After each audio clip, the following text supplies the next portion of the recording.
أشهد أن لا إله إلا الله وحده لا شريك له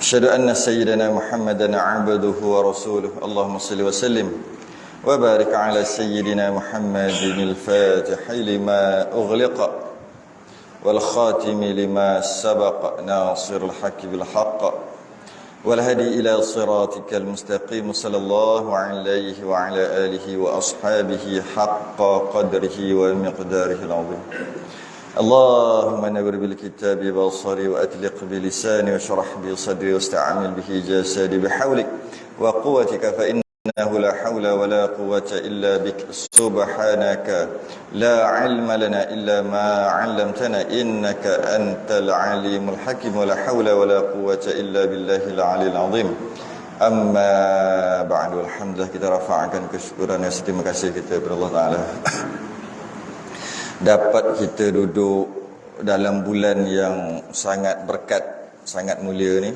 Ramadan Al-Mubarak. Pada pagi ni kita sambung daripada kitab Al-Jawhar Al-Mawhub yang kita bahas sebelum ni pada 17 hari bulan Mac.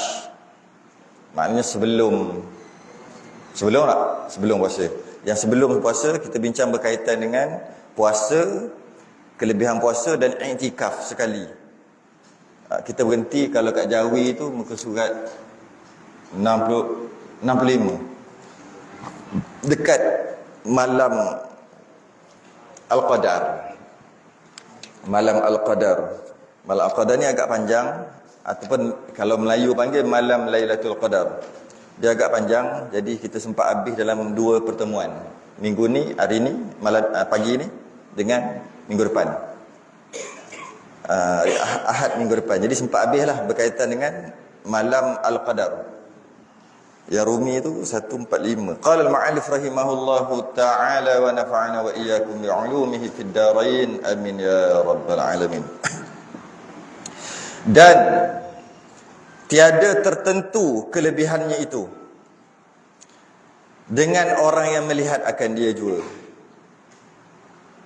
Awal-awal lagi. Dan tiada tertentu kelebihannya itu dengan orang yang melihat akan dia jua. Kita bincang berkaitan dengan malam Al-Qadar, ataupun orang Melayu panggil malam Lailatul Qadar. Malam ni lebih baik daripada 1000 bulan. Awal-awal lagi pengarang kita sebut tiada tertentu kelebihan.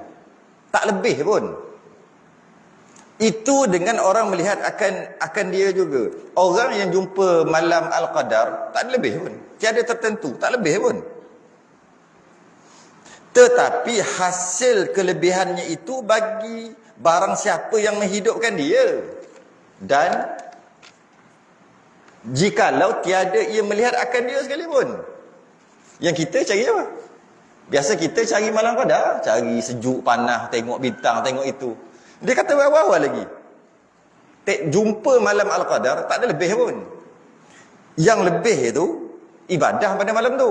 Barulah lebih baik daripada 1000 bulan. Kalau tengok, malam ni sejuk ke, malam ni gitu, jumpa pergi bilik air, tengok air beku.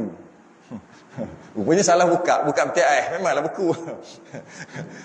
Tengok pokok sujud. Buatlah kisah-kisah yang biasa kita nak dengar. Ada seorang tok guru ni, dia turun pukul 3-4 pagi gitu untuk tahajud lah malam, bawa tuala good morning ni tu,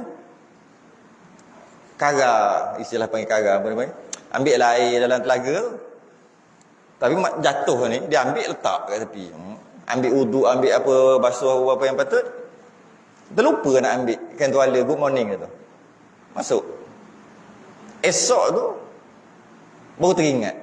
Kena saya kata pukul 7, 8 pagi, 9 pagi baru teringat. Mana tuala aku? Sakut tu. Pergi-pergi tengok atau pokok kelapa. Makna semalam tu pokok kelapa tu gitu. Tunduk. Antara tanda dia lah. Tapi kalau kita tengok, Allah, hari ni pakat-pakat pokok pakat-pakat sujud berlaku, turun. Pokok. Lepas tu dia balik, dia masuk-masuk, tidur. Tak guna kan? Tu dia nak bagi tahu kat sini. Kita jangan sibuk duk cari malam tu. Ada lagi Lagi tak guna. Lagi tak guna, dia cari pagi esok tu. Dia bangun subuh macam biasa. Pagi esok tengok matahari. Mendung je gitu gini. Semalam malam qadar. Mu semalam buat apa? Aku tidur. Tak guna. Orang duk cari gitu lah. Duk cari, duduk buat kira kali tolak bahagi ada ni kat belakang ni. Tak sempat lagi ni. Cara nak kira ataupun nak, kalau periksa pun ada spot yang mana masuk periksa, yang mana tak masuk periksa. Dalam masalah ni pun ada Imam Syafi'i, Imam Ghazali, dia ada dua kaedah untuk menentukan bila malam Al-Qadar. Itu pun sekadar ramalan aja. Kadang-kadang kena, kadang-kadang tak kena. Itu ada di belakang sikit, cara nak kira malam berapa. Jadi yang kita nak tu adalah beribadah pada malam tu, baru dapat kelebihan lebih baik daripada 1000 bulan. Bukannya cari tanda-tanda. Tapi kalau dah jumpa dan ibadah, itu yang terbaik. Ibadah dia tak macam biasa lah, sebab dah tahu malam tu lebih baik daripada 1000 bulan. Jangan cari saja tapi tak ibadah. Dan lebih baik ibadah tanpa cari. Tu dia kata sini. Tetapi hasil kelebihannya itu bagi barang siapa yang menghidupkan dia. Siapa yang ibadah, menghidupkan malam Al-Qadar tadi tu. Jikalau tiada, ia melihat akan dia sekalipun. Dia tak tahu pun. Dia tak tengok pun. Langit tak tengok, awan tak tengok itu, tak tengok sejuk ke panas, janji aku ibadah ajalah. Itu lagi baik. Bahkan, hal orang yang melihat akan dia itu, tapi kalau kita kata gitu, hanya apabila dengan melihat, jumpa malam Al-Qadar, adakah tak ada nilai langsung? Ada nilai. Cuma yang kita nak ibadah tu, bukan nak jumpa tu. Habis jumpa tu ada nilai tak? Ada. Dia kata kat sini, bahkan hal orang melihat akan dia, siapa jumpa malam Al-Qadar tu, terlebih agama apabila mendiri ia dengan segala wadhaifnya. Dia jumpa, kemudian dia mendirikanlah, dah jumpa malam tu. Takkan nak duduk saja. Dia mendirikan, dia baca Quran, zikir, berdoa, ibadah, semayang sebagainya. Mendiri ia dengan segala wadhaif, dengan segala keperluannya. Apa yang diperlukan malam tu? Doanya, doa yang Nabi ajar. Mana doa Nabi ajar? Kita dah baca orang ni. Allahumma innaka afun karim tuhibbul afwa fa'fu anna. Ni doa Nabi ajar ni. Bila siapa tanya, kalau aku jumpa malam Al-Qadar, aku nak baca doa. Doa apa yang terbaik? Nabi ajar doa ni. Sebab tu kita malam Ramadan tu mesti baca doa ni. Allahumma innaka afun karim tuhibbul afwa fa'fu anna. Ya Allah, ya Tuhanku, sesungguhnya Engkau Maha Pengampun, Maha Pemurah, suka kepada orang yang memohon keampunan, maka ampunilah kami. Minta ampun aja. Minta ampun je. Itu yang kita nak, keampunan Allah. Dan lepas pada tu, mintalah doa-doa bila kita jumpa tu. Doalah untuk diri kita dan jangan lupa untuk anak cucu cicit. Cucu cicit kita. Kadang-kadang kita yang dapat istiqamah ketika bulan Ramadan dan luar bulan Ramadan. Kita orang panggil dah, orang surah masjid dah orang panggil tu. Kita ada jawatan tertentu dalam surah masjid. Sedangkan ramai orang di kawasan beratus ribu kot, ramai orang. Tapi kenapa orang tertentu je yang Allah pilih untuk jadi pegawai, untuk jadi AJK, yang datang lah, bukan jadi nama saja untuk tak datang, yang datang untuk jadi jemaah biasa. Dia panggil penggerak masjid, penggerak surau, duk ada. Kadang-kadang kita rasa aku tak ada apa pun, aku sama je dengan jiran aku sebelah tu, sama je. Dari segi sama, kerjanya lebih kurang sama, agamanya, ilmu agama lebih kurang sama. Tapi kenapa aku boleh datang, dia tak boleh datang? Kita kadang-kadang fikir, aku boleh datang, tapi aku tengok sama. Lainlah kita daripada kecil mengaji agama, ilmu agama lebih daripada orang lain sikit. Kemudian kita datang masjid surau, okey lah, memang kena lah. Ini tak. Dulu lah sama-sama naik motor RZ dulu. Sama-sama racing motor. Sama-sama gitu, sama. Kemudian lepas dah kahwin, duduk jiran, sama je. Balik kerja, dia balik pukul 6, aku balik pukul 6. Anak lebih kurang sama, isteri okey, lebih kurang sama. Tapi kenapa aku boleh pergi, dia tak boleh pergi?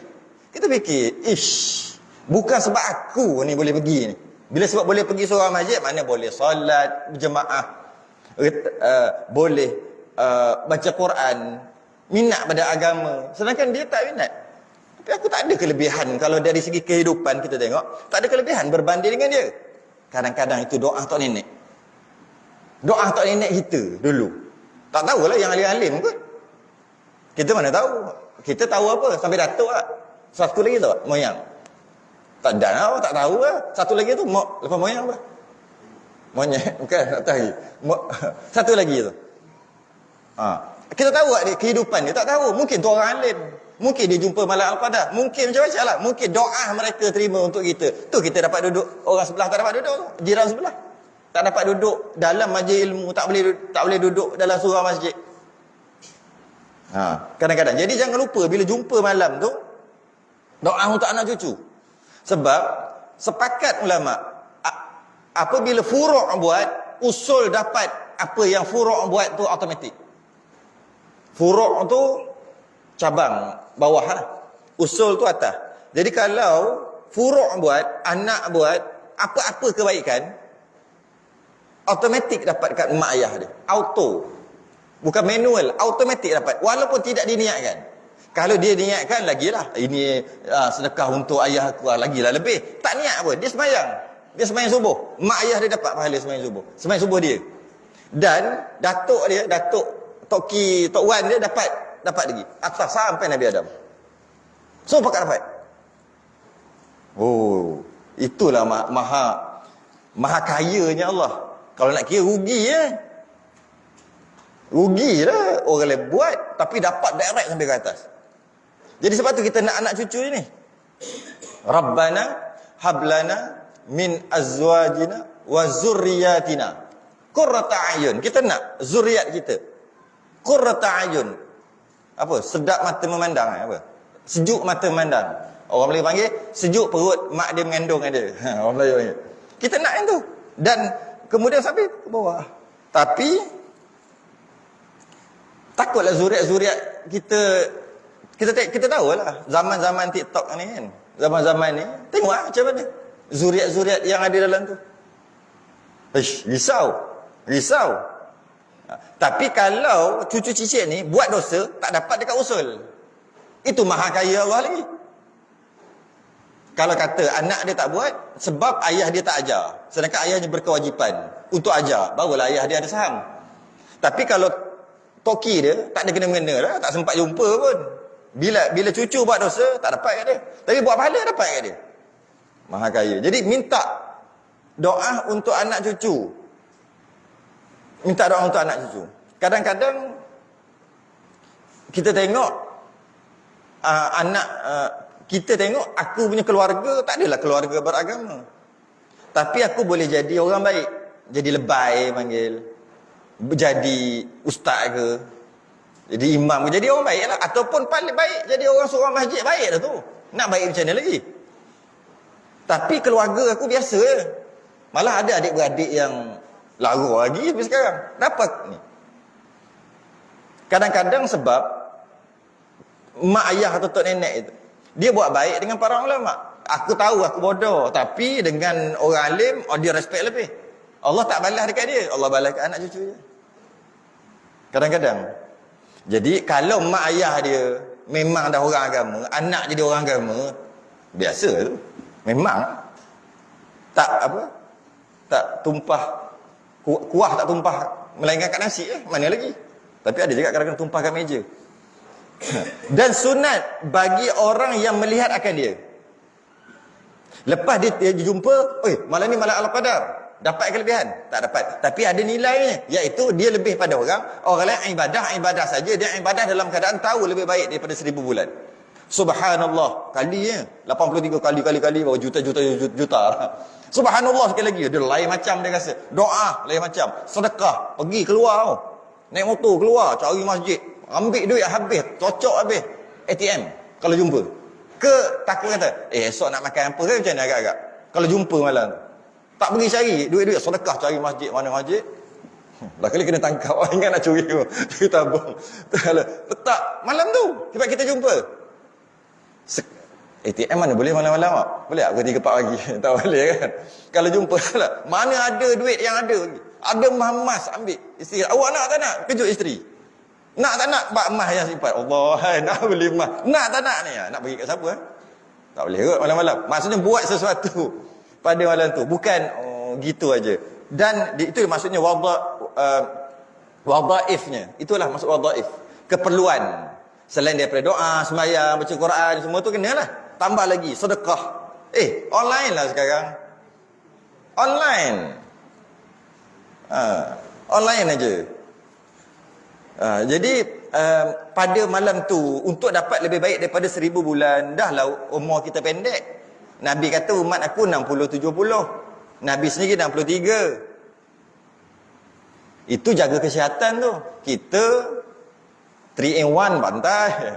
Fast food itu yang favorite. Tak sampai 63. Kurang lagi. Lepas tu pula amal sikit, malah lagi. Buat yang wajib aja. Lepas tu tiba-tiba jumpa malam tu. Nak biar agaknya? Pulen lah. Okay. Bila dah menyempurnakan segala keperluan malam tu, agak-agak dah puas hati dah. Sebab takut subuh ni. Subuh habis. Lepas dah jumpa, dah lega lah. Sebanyak mana yang dah sempat buatlah. Bila jumpa tanda-tanda tadi, barulah malam tu ada nilai bagi dia. Dan sunat bagi orang yang melihat akan dia, menyembunyikan dia daripada manusia.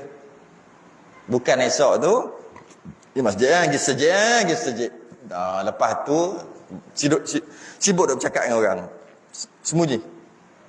Sembunyikan. Yang dia perlu cuma bagi tahu kat dalam rumah tu lah. Ahli keluarga dia dalam rumah tu aja. Keluar dengan kawan-kawan, sembunyikan. Jangan cerita.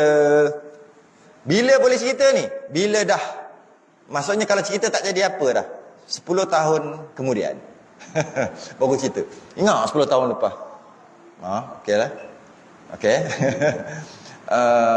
Malam tu aku jumpa malam pada. Boleh lah cerita. 10 tahun. Bukan 10 tahun tu. Setelah dah tak ada feel lah. Baru cerita. Ataupun bila dengar cerita-cerita pada bulan Ramadan pada tahun-tahun yang lain, kita bercerita, aku dulu pun ada jumpa juga dalam 3-4 tahun lepas. Kata gitu aja. Baru boleh cerita. Tapi ketika itu sorok. Tapi tak wajib. Sunat. Kenapa kata sunat? Sorok. Kerana jika dengan tak sorok, cerita menyebabkan jadi ada kebaikan. Maka baik cerita. Cuma ada kebaikan. Cerita share. Sharing is caring. Share kat orang. Lepas tu orang jadi semangat. Tak, bila kita share kat orang malah dah nak ibadah esok tu. Sebab dah lepas. Jadi apa? Bila kita share jadi baik. Tak ada. Sunat sorok. Jika ada, tak apalah. Jika ada, barulah cerita. Barulah, tak apa, nak share pun. Sunat sembunyikan dia daripada manusia. Dia semua gitu. Kita mimpi jumpa Nabi. Sunat sorok. Sama lah juga. Bila dah sehingga satu waktu tertentu, bila cerita tu dah tak ada berapa sangat dah, ceritalah. Tapi kalau dengan cerita menyebabkan orang lain jadi baik, cerita. Ya? Sunat sembunyikan. Dan malam Lailatul Qadar kan. Ni Melayu ni, istilah Melayu ni. Dan malam Lailatul Qadar itu afdal daripada segala malam di dalam setahun. Nisbah pada hak kita. Cantik ayat dia ni. Malam Al-Qadar tu adalah malam tu lebih afdal, lebih baik. Apa sajalah ibadah sembahyang lebih baik daripada apa? Nisbah setahun. Dalam setahun tu malam tu malam terbaik. Nisbah pada hak kita. Maksudnya kita sebagai manusia biasa ni, orang biasa, bukan Nabi, bukan apa, malam Al-Qadar adalah malam nombor 1. Terbaik. Malam yang terbaik. Jadi kena cari, kena rugi kita tak dapat. Kalau kita kira, kalau umur 60 mati, 15, balik yang tak akhir 15, 60, 45 tahun. 45 tahun. Itu je waktu ibadah. Banyak tahulah 45 tahun tu ibadah. 45 tahun tu rasa tidur 20 tahun kot. Dalam 45 tahun tu, yang waktu balik tu, itu pun kira mudah-mudah, silap-silap boleh 50 tahun tu kalau balik awal. Kita ambil mudah 45 tahun. Mati umur 60. Tidur 20 tahun kot. Kenapa? Tidur 15 tahun. kerja. Mana ibadah khusus kita? Sikit sangat. Silap-silap dalam 45 tahun tu, ada 5 tahun ke 6 tahun. Itu je ibadah kita. Tiba-tiba, kalau kena, pada malam tu ada 45 kali Ramadan tu.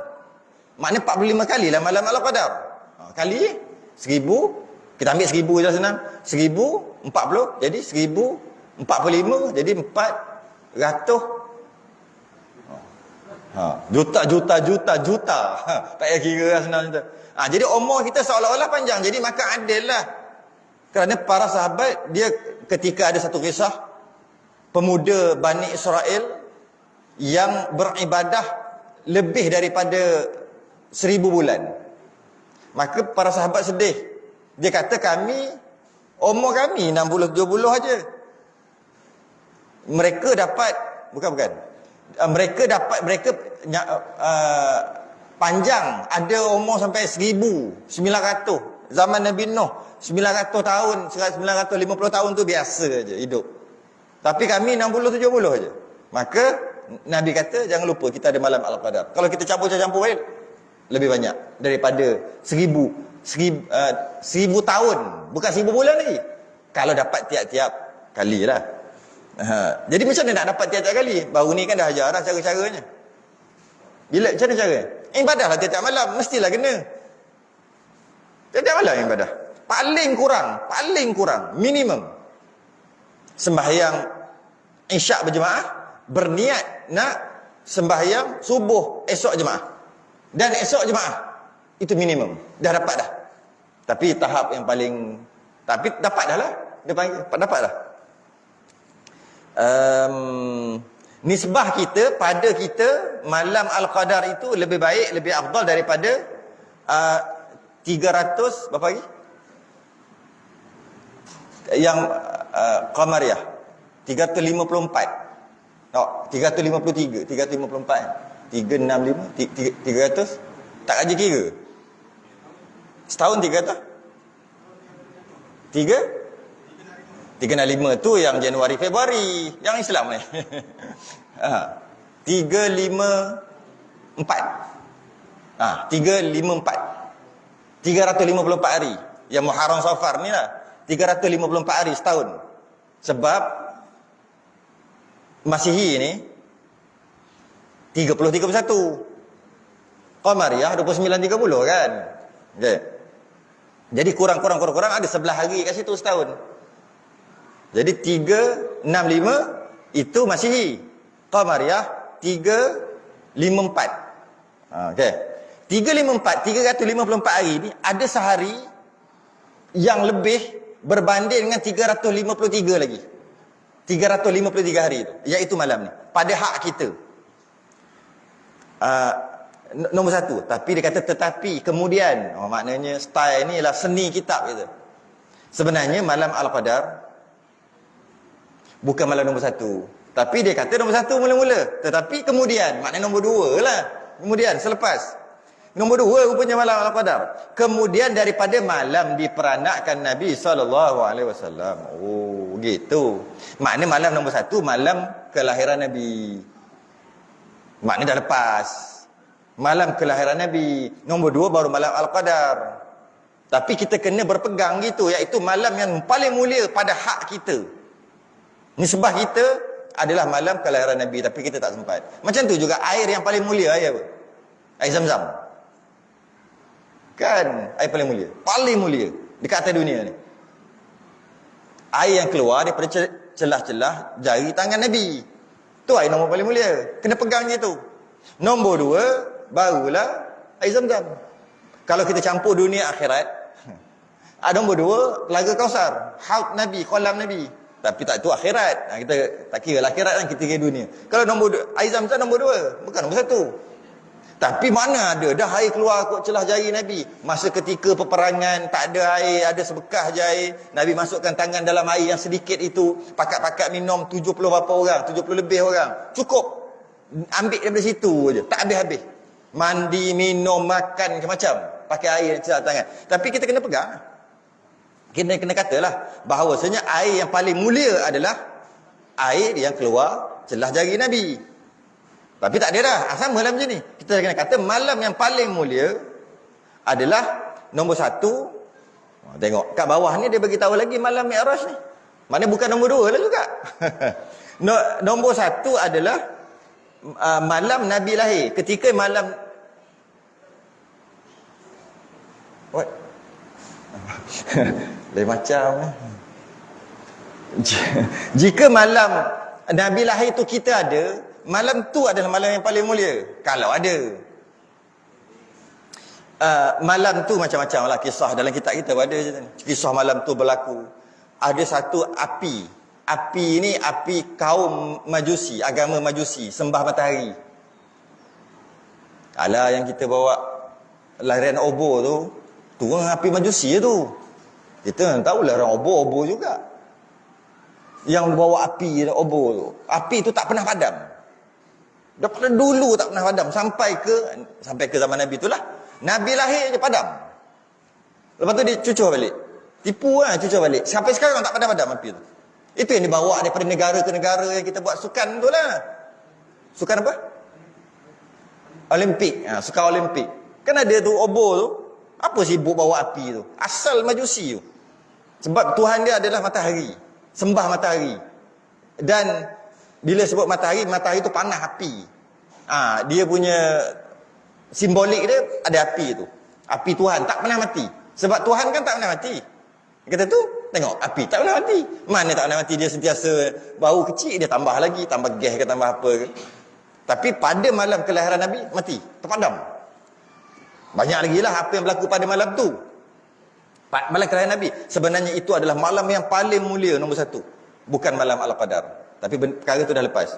Dan mengiringi malam Lailatul Qadar itu malam Mi'raj. Malam Mi'raj. Malam Nabi Isra' dan Mi'raj. Bukan malam Mi'raj. Bukan malam Mi'raj yang kata kita sambut Isra' Mi'raj tu. Bukan. Itu apa namanya? Bukan simbolik. Memperingati hari ini dalam sejarah. Dan hakikat sebenarnya betul ke? 17 Rejab. Betul ke hari itu? Jadi persoalan. Itu kita ada negeri cuti dan kita buat kuliah berkaitan dengan Isra' Mi'raj, gitu aja, memperingati. Tapi nak kira ni malam Mi'raj betul.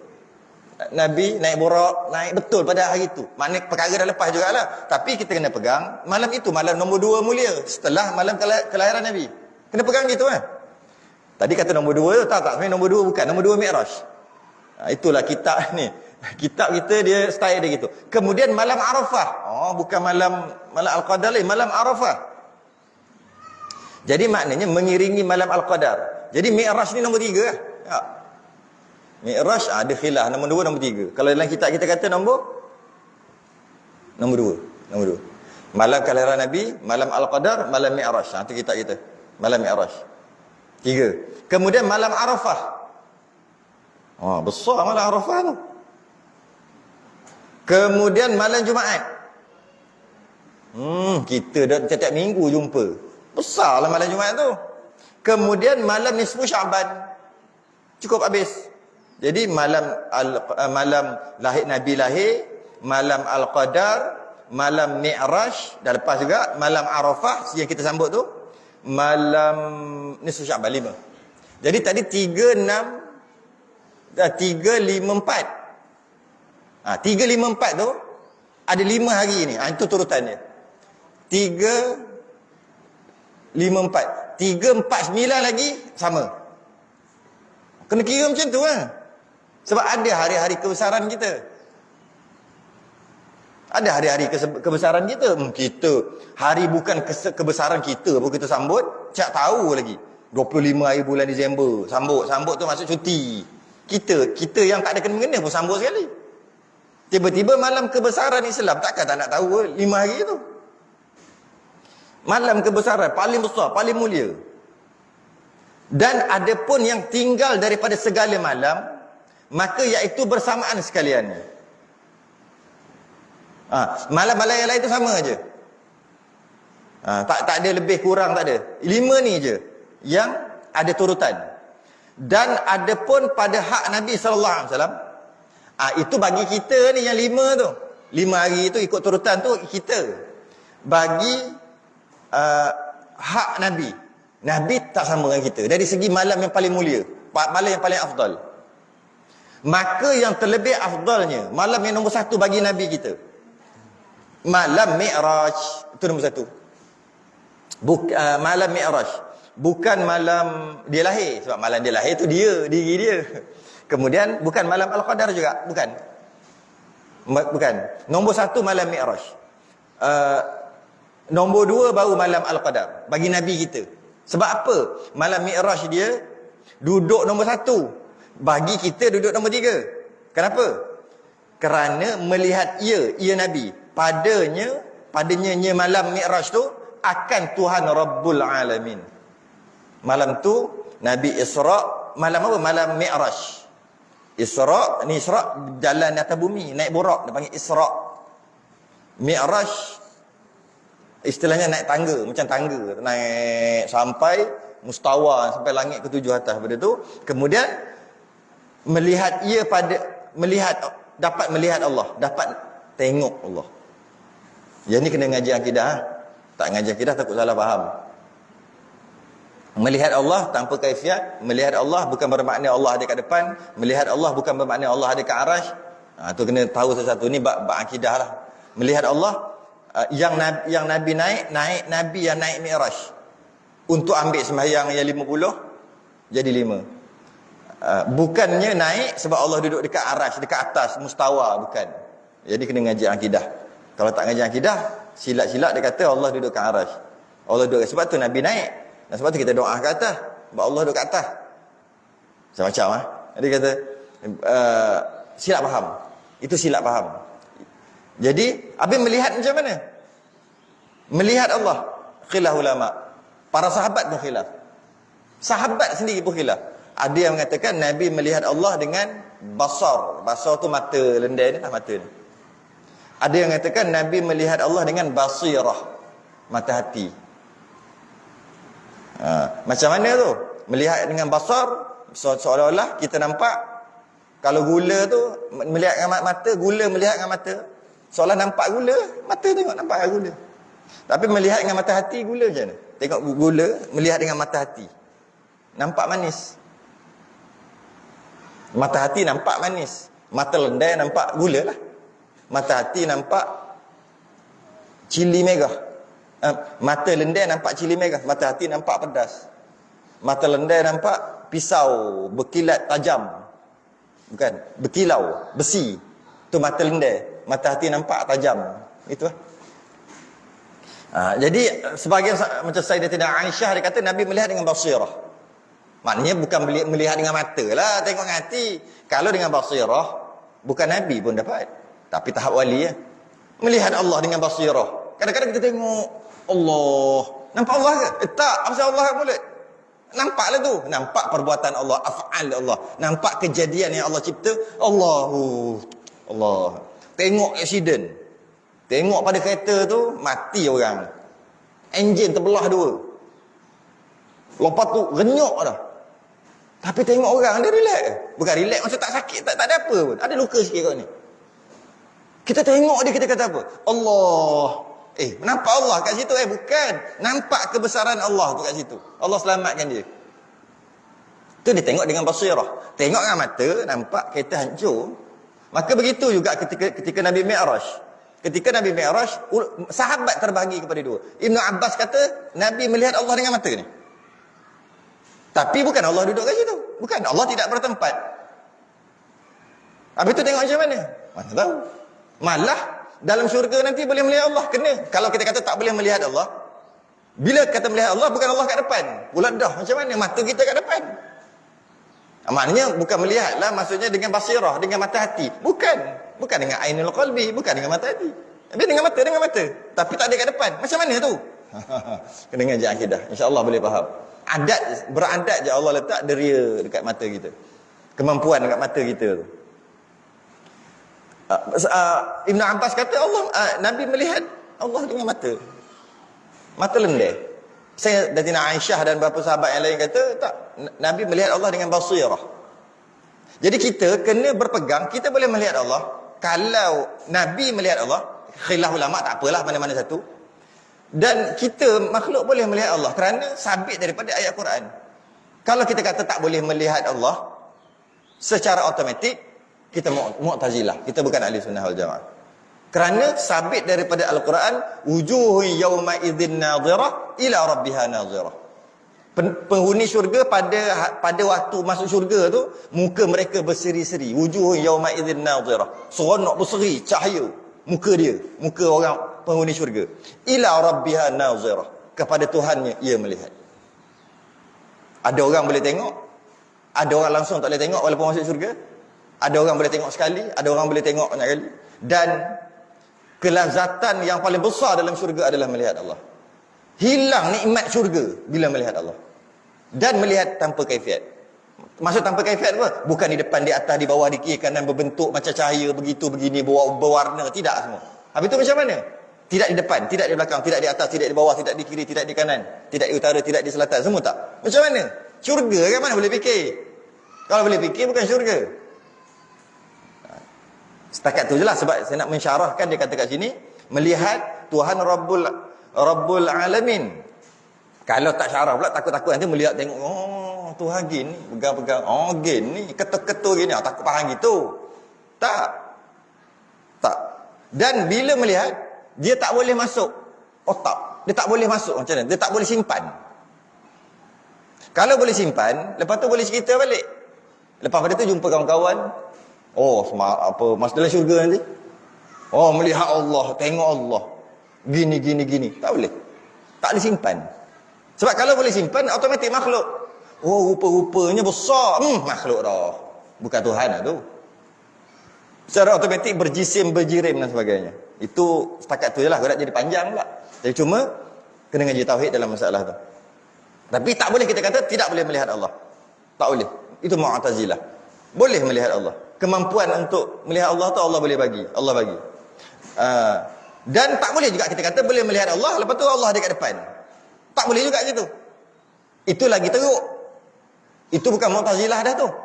Itu dah Mujassimah dia panggil. Itu lagi teruk. Kalau kata tak boleh melihat Allah sebab Allah tidak bertempat, Allah tak sama dengan makhluk, maka tak boleh melihat. Jadi Mu'tazilah, khilaf ulama, muktamadnya tak kafir, tak kufur. Tapi dosa besar, fasik. Bila kata tak boleh melihat Allah sebab Mu'tazilah kita tidak mengkafirkan mereka. Kita tu masuk ahli sunnah wal jamaah. Tapi fasik, dosa besar, ahli bid'ah dia panggil. Tapi kalau kata Allah ada kat depan, itu mujassimah. Itu menjisimkan, memakhlukkan Allah, itu kufur. Nampak? Jadi kena ngaji lah tauhid. Ada kot sini tauhid tak? Kena ngaji tauhid tu. Dan kita berhenti kat sini. Dan sebab afdal malam Lailatul Qadar pada hak kita. Kenapa kita bukan malam Mi'raj Nabi nombor 1? Kita malam Al-Qadar nombor 1. Setelah yang pertama sekali malam kelahiran Nabi lah. Kerana dengan kelahiran Nabi rahmatan lil alamin, rahmat sekalian alam. Dan kita ni alam termasuk. Sebab tu duduk nombor 1. Okey? Dan sebab afdal malam Lailatul Qadar pada hak kita kerana adalah amal padanya terlebih baik daripada amal 1000 bulan yang tiada padanya malam Lailatul Qadar. Seperti firman Allah Ta'ala, Lailatul Qadri khairum min alfi syahr. Yakni bermula amal pada malam Lailatul Qadar itu terlebih baik daripada amal 1000 bulan yang tiada padanya malam Lailatul Qadar. Yang 354 tadi kan, 353 hari tu. Tu. Sebab satu malam tu malam yang lebih baik. Jadi 353 1000 bulan. Kira kali tak larat nak kira. 83 tahun. Nah, kalau kira tahun 83 tahun. Nah, kalau kira tahun. Tapi bukan 83 tahun, lebih baik. Dia kata lebih baik, khairun, lebih baik. Jadi bukan 83, 84, 85, 100, tak tahulah banyak mana. Lebih lah. Jadi sebab tu saya sebut tu, kalau sedekah, kita sedekah tiap-tiap malam. Kalau RM1 sekalipun, dia akan kena lebih baik pada 1000 bulan satu malam. Sebelum balik tu, sebelum datang masjid sembahyang tarawih ke apa, sebelum balik tu. Masuk tabung. Tengok kemampuan kita. Kalau tak kemampuan kita RM1, RM1 lah. 30 hari, RM30. Kemampuan kita 10, 10 lah. Sebulan, 300 aku. Sini kerja, Petronas apa, takat 300 sebulan. Cik tu. Kerja gebeng, tak gebeng sana semua. Kalau tidak takkan dah dulu ni, saya datang mula-mula tu, alah kecil. Sekarang mari habis besar. Toilet besar. Toilet nak buang pun dah besar punya lah, cantik macam tu. Maknanya banyak orang duit orang kat sini. Tu dia ceritanya. Jadi setakat RM10 satu malam, sebulan Ramadan 30 hari. Dengar kata tahun ni 29. Tak apalah, kita ambil lah 30 hari, 300. Dan mesti kena salah satu tu. Lebih baik daripada 1000 bulan. Kali lah jadi berapa juta dengan RM10 tu. Jadi juta. Nilai dia jadi juta. Macam tu juga baca Quran. Baca Quran satu muka. Satu muka. Tiap-tiap malam. Mesti kena salah satu daripada tu. Bulan Ramadan tu. Jadi, tak tahu nak sebut banyak mana ayat. Macam tu lah zikir. Macam tu juga sembahyang. Macam tu juga yang lain-lain. Dan sebab dinamakan malam Lailatul Qadar kerana besar kadarnya. Sebab tu malam Lailatul Qadar. Besar kadarnya. Ada dua sebab. Kenapa nama malam Al-Qadar? Ada dua. Sebab ada dua sebab para ulama kaji. Kenapa nama malam Qadar? Yang pertama kerana besar kadarnya. Besar fadilat. Jadi malam Qadar, malam yang besar kadarnya. Kali 83 tahun. Dan kemuliaannya. Malam tu pun, kadar malam tu mulianya besar daripada malam yang lain. Dan besar pahala bagi orang yang mengerjakan ibadah padanya. Pada malam tu besar pahala. Mana tak besar kali 83. Dan 83 tahun. Dan diturunkan padanya akan Al-Quran sekaliannya dengan sekali turun daripada Luh Mahfuz kepada Baitul Izzah pada langit dunia. Oh, tu kata nama malam Qadar juga. Iaitu pada malam tu diturunkan Quran. Direct daripada Luh Mahfuz ke Baitul Izzah. Baitul Izzah ni langit pertama. Langit pertama ataupun langit dunia. Turun direct daripada Lauh Mahfuz. Turun Quran. Turun. Kemudian diturunkan dia atas Nabi SAW bercerai-cerai dengan sekira-kira pekerjaan yang jatuh dan berhajat kepadanya. Jadi turun sekaligus Quran tadi tu daripada Lauh Mahfuz ke langit dunia. Turun sekaligus. Mudah kata 30 juzuk turun. Kemudian turun beransur-ansur. Turun sekaligus tu adalah pada malam Al-Qadar. Turun sekaligus. Kemudian kan Quran kan turun beransur-ansur. Kejap tunggu ayat ni kan. Dia kata kat sini lepas pada tu diturunkan, lepas daripada langit dunia tu diturun kat Nabi tu secara bercerai-cerai.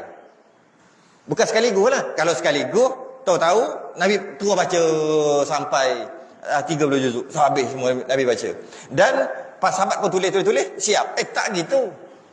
Bukan gitu. Turun sikit-sikit. Dan turun bukan surah Fatihah dulu. Bukan surah Baqarah dulu.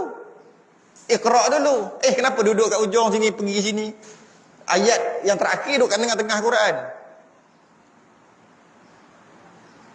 Al-yawma akmaltu lakum. Itu ayat terakhir. Dan ada khilaf lah kat situ. Turunnya ayat terakhir tu cenderawakar nangis. Yang lain seronok. Maksudnya telah sempurna agama kamu. Ini adalah wahyu terakhir. Telah sempurna agama kamu. Sahabat kata, okey cantik dah habis, sempurna dah agama kita dah. Semua dah turun. Cenderawakar menangis. Kenapa? Sebab dia tahulah bila sempurna Nabi nak wafat tak lama dah. Dah kau itu buat apa ada Nabi kalau dah sempurna kan? Dia menangis. Dia Pandang jauh Sayyidina Abu Bakar. Ya lah, seronok. Masa turun tu, daripada bermula peristiwa Gua Hira, umur Nabi 40. Nabi wafat 63. Jadi maknanya ada 23 tahun kat situ. Dia tulis sini 20 tahun. Kalau tepatnya 23 lah. 23 tahun bukan 20. Sebab 40 dengan 63.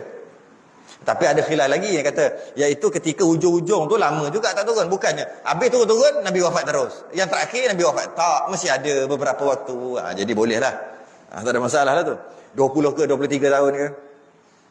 Jadi turun sikit daripada langit dunia. Quran ada tertulis dekat Lauh Mahfuz. Turun sekaligus ke Baitul Izzah, langit dunia, pada malam Al-Qadar. Turun sikit. Dia kata apa ni? Sekira-kira pekerjaan yang jatuh dan berhajat. Kalau time macam ni orang minum arak apa, turun ayat arak. Betul turun ayat ni, riba turun ayat ni, turun ayat perang sebagainya. Atau kerana ditakdirkan Allah Ta'ala pada malam Lailatul Qadar. Ada juga kata, kenapa kata malam Al-Qadar? Kerana pada malam itu, takdir itu diturunkan.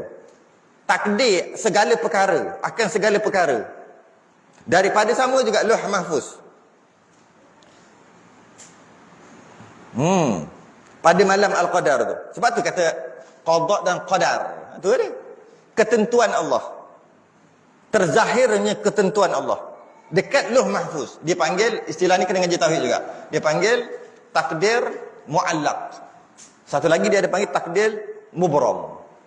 Yang takdir mubram tidak boleh diubah. Bukan tak boleh ubah, tak mungkin berubah. Sebab kalau berubah, rosaklah sifat ketuhanan bagi Allah. Rosaklah sifat ilmu, sifat iradah Allah. Rosak. Dengan berubahnya takdir yang Allah telah tentukan sejak azali lagi.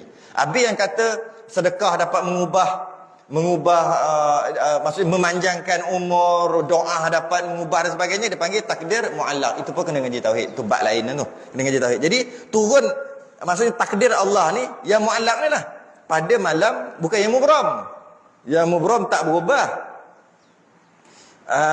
Pada malam Al-Qadar akan segala perkara. Maknanya kita syurga neraka pun malam tu lah. Terzahirnya di Lauh Mahfuz. Dia kata apa? Yang yakni zahirkan akan segala maqadir yang pada azali. Maka terzahirlah takdir yang azali, yang asal pada Allah. Terzahirlah yang dipanggil takdir mu'allaq, takdir yang tergantung, yang hendak diturunkan dia atas segala hambanya. Di dalam demikian, Allah tersyukur dah. Di dalam demikian tahun itu. Oh, setiap tahun. Pada malam Al-Qadar tu turun, lepas ni hujan ke, banjir ke, siapa mati, siapa kaya, siapa bankrupt, siapa apa, siapa sakit, semua pada malam tu. Seperti firman Allah Ta'ala, fiha yufraku kullu amrin hakim. Yakni, pada malam Lailatul Qadar itu dicerai-ceraikan segala pekerjaan, dicerai-ceraikan segala pekerjaan yang dijadikan dia. Maknanya pada malam tu, daripada hujan dan rezeki yang menghidupkan, yang mematikan dan lain-lain hingga kepada seumpama tahun yang kemudian. Setahun tu malam Al-Qadar tu, waktu itulah takdir kita telah ditentukan waktu tu. Tapi takdir yang mana ni? Takdir yang mu'allaq, bukan yang mubram. Allah telah tentukan sejak azali lagi kita ni. Apa yang terjadi Allah telah tentukan sejak azali lagi. Kena ngaji tauhid dalam bab tu. Ni rukun iman yang ke-6, percaya pada qada dan qadar. Maka diberikan naskah rezeki dan hujan dan tumbuh-tumbuhan. Diberikan naskah. Senang cerita, setiap malaikat yang kerja ni dia punya mudah kata dia ada tab dia. Dia pergi kat Lauh Mahfuz, ambil bluetooth. Mudah kata gitu lah, dapat kat tab dia. Guna bahasa moden sikit. Dapat. Okey, dia pun tengok. Oh, okey. Esok hujan. Dia standby. Siapa ni? Mikail. Oh, esok dia ni mati. Malaikat maut standby, ambil dekat Lauh Mahfuz tu. Yang mana setahun sekali dia akan ada kat situ. Setahun sekali untuk tahun itu. Tu kita sini. Jadi diberi naskah lah, diberi apa yang terjadi pada tahun itu dari segi rezeki dan hujan dan tumbuh-tumbuhan kepada Mikail. Mikail dapat dah. Oh, aku nak buat ni, tumbuh-tumbuh ni mana yang nak mati, mana yang nak hidup tumbuh-tumbuhan. Ya? Buah ni menjadi ke tak menjadi. Dan gitulah hujan nak turun kat mana. Dan diberikan naskah perang dan bergerak bumi. Dan telan bumi Nampak? Peperangan. Peperangan yang akan berlaku pada tahun itu, pada malam tu. Siapa dah diberi naskah tu. Dah ada dekat catatan malaikat, dah ada dekat tab malaikat dah. Dan bergerak bumi. Dia panggil apa bergerak bumi? Dia panggil apa? Bencana alam tu, bergerak bumi dia panggil? Gempa bumi ataupun mungkin tsunami. Dan telan bumi, tanah runtuh kot. Gitulah bahasa dulu. Dan syaiqah ni peti. Yang peti yang merosakkan kepada Jibril. Jibril kawal benda tu. Gempa bumi ke apa, perang, gempa bumi, tsunami.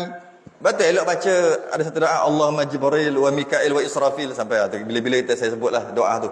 Tak sempat nak baca, nak habiskan sampai kat sini. Apabila berlaku peti dan sebagainya. Dan diberikan naskah suratan segala amal kepada Israfil. Yang kita nak buat semayang ni pada malam Al-Qadar, masa tu dah Israfil dah dapat terima dah malam Qadar. Dia ni semayang cukup tak cukup, dia semayang sunat berapa banyak, dah tentu dah. Dan diberikan naskah suratan segala maksiat kepada Malakul Maut. Malaikat maut dapat, dia ni mati. Ini yang kata berubah. Tiba-tiba pada waktu nak malaikat maut kata 40 hari ni dia mati, 40 hari lagi. Malaikat maut dah start perhati dah 40 hari sebelum. Sebab tu 40 hari sebelum mati kita akan terasa macam pernah mati pula. Kita akan terasa macam orang duduk perhati, tapi tak ada orang. Kita akan terasa siapa tengok tapi tak ada orang. Maknanya 40 hari. 40 hari. Malaikat maut tengok. Tiba-tiba, entah macam mana tengok ada orang susah, kita tolong. Kita pun susah, kita tolong. Malaikat maut sampai waktu dia tengok-tengok, tak ada nama dia. Mana pergi nama? Sepatutnya ni time 40 hari sampai dah. Rupa-rupanya cek balik naik kat Lauh Mahfuz, cek balik tengok, 3 tahun lagi panjang umur. Itu yang kata dia doa ke, dia bantu orang, dia sedekah boleh memanjangkan umur. Tu maksud memanjangkan umur. Tapi pada ilmu Allah memang umur dia banyak turun. Mana boleh berubah? Maka dhamir ganti fiha dalam ayat Quran surah Ad-Dukhan tadi. Fiha yufraqu kullu amrin hakim. Fiha tu kembali dhamir ha tu ganti nama ha tu, nya kembali kepada malam Lailatul Qadar pada jumhur mufassirin. Para tafsir, para ulama tafsir kata fiha padanya. Ulama mengatakan padanya dalam surah Ad-Dukhan tu, padanya adalah malam Al-Qadar. Padanya apa? Padanya pada malam Al-Qadar itu diceraikan segala pekerjaan yang dijadikan dia. Fiha pada malam itu takdir orang semua telah ditentukan untuk tahun itu. Ulama kata fiha padanya itu pada malam itu, iaitu malam Al-Qadar. Dan kata setengah mereka itu dikembalikan dhamir itu kepada malam nisfu Syaban. Kita pernah dengar kan, malam nisfu Syaban tukar kan. Ada kata ada dua pendapat lah. Maka ditakdirkan segala perkara itu dan disabitkan dia di dalam suratan. Dah tertulis dah kita untuk tahun itu. Dan diberikan dia kepada empunyanya daripada malaikat pada malam nisfu Syaban. Ada dua pendapat lah. Malam nisfu Syaban, kita punya buku tutup, buku lama, buku baru buka, dan apa yang terjadi dah ada dah dekat malaikat. Apa nak jadi kat kita?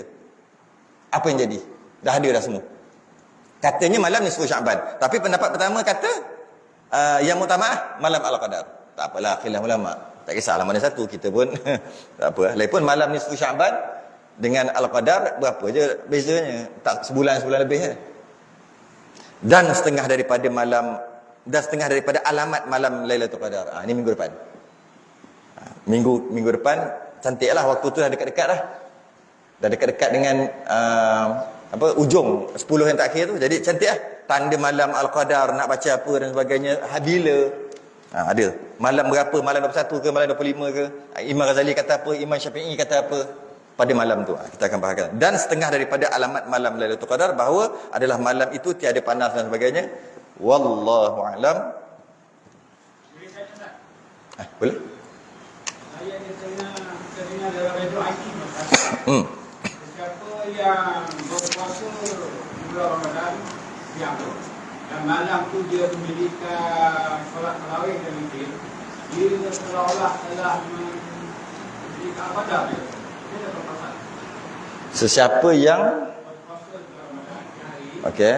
Malam tu dia bertarawih dan witir. Okey. Dia telah mendidik Al-Qadar. Apa maksudnya? Itu yang saya kata tadi, dah kata dah tadi sebenarnya. Paling kurang mendirikan malam qadar kan sebut tadi. Dia dah sembahyang isyak berjemaah. Sebut dah tadi. Dan dia ada niat kena niat nak sembahyang subuh berjemaah. Dan bila esok tu subuh dia malam tu dia tidur. Dia tidur aje. Dia sembahyang subuh. Itu sekurang-kurang malam qadar dapat dah tu. Dah dapat dah.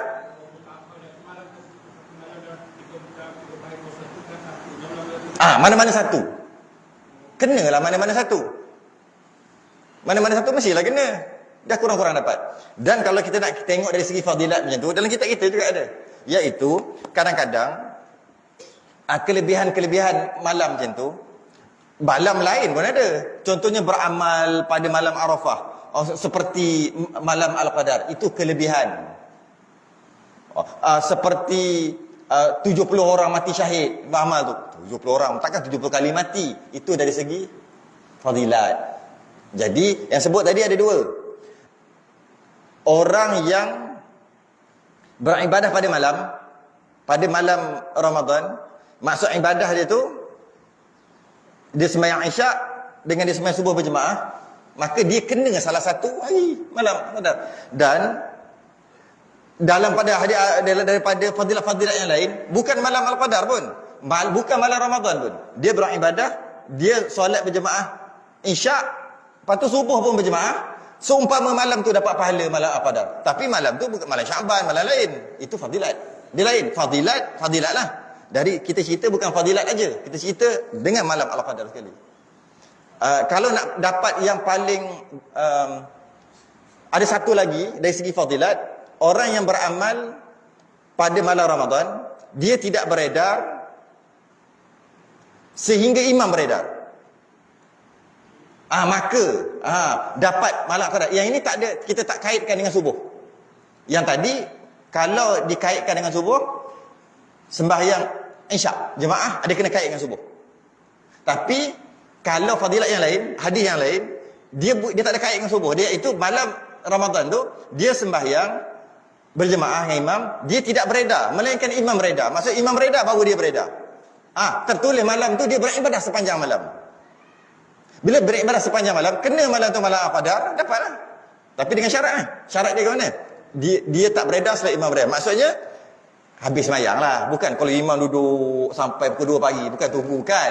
Maksudnya habis semayang dah, habis majlis dah, baru pergi. Jadi maknanya kena tunggu sampai witir. Tapi ramai orang tak buat gitu. Kalau dia buat 20, biasa dah lari 8. Dia tak dapat. Kalau dia buat 8, betul dia lari, maknanya imam masih lagi semayang 20. Sini 20 ke apa? Sini 8. Okey lah situ. Kalau katalah buat 20. Dia lagi 8. Dia balik rumah. Dia tidur. Kan? Dia balik rumah, dia tidur. Dan dia bangun tahajud. Dapatlah pahala tahajud. Berapa jam dia buat tahajud? 2 jam. Dapat pahala tahajud 2 jam. Dan dapatlah pahala yang dia semayang. Yang dia tidur, tidurlah. Seorang lagi ni, dia sampai imam beredar, baru dia beredar. Kalau buat 20 lah. Lepas, letih lah sikit. Lepas tu dia tidur, dia tak bangun tahajud. Tak bangun tahajud. Malaikat tulis sepanjang malam. Kenapa? Sebab imam beredar baru dia beredar. Imam habis majlis baru dia balik. Maka dia tulis sepanjang malam. Yang kawan ni 8 konon-konon nak buat sambung dekat rumah. Tak apalah dia buat kat rumah. Dapatlah pahala kat rumah. Kemudian dia tidur, bangun tahajud lagi. Dapatlah pahala banyak mana je, berapa jam je boleh ibadah. Yang tadi kawan ni dia sabar berapa minit dalam setengah jam lepas tu. Habis sembahyang baru dia balik, dia tidur lepas tu. Dia lagi besar pahala daripada yang balik awal. Itu ada satu lagi. Tapi dengan syarat. Kita nak yang mana? Nak beredar setelah imam beredar, dapat. Dia tak kait dengan subuh. Kalau campur subuh lagi besar lah. Ataupun isyak kait dengan subuh, jemaah isyak dan subuh, malam tu pun dapat juga. Ikutlah mana-mana. Dua-dua susah sebenarnya. Kalau boleh buat tu alhamdulillah. Susah lah kita kata. Tak susah pun memang pencen. Cuba kerja. Jadi susah. Gitu. Okay. InsyaAllah kita minggu depan ada lagi. Tangguh dulu. Sudah dengan tasbih kafarah dan suratullah subhanakallah wa hamdik. Asyhadu an la ilaha illa anta astaghfiruka wa atubu ilaik. Bismillahirrahmanirrahim. Insana lafi khusr illa alladhina amanu. Assalamualaikum warahmatullahi wabarakatuh.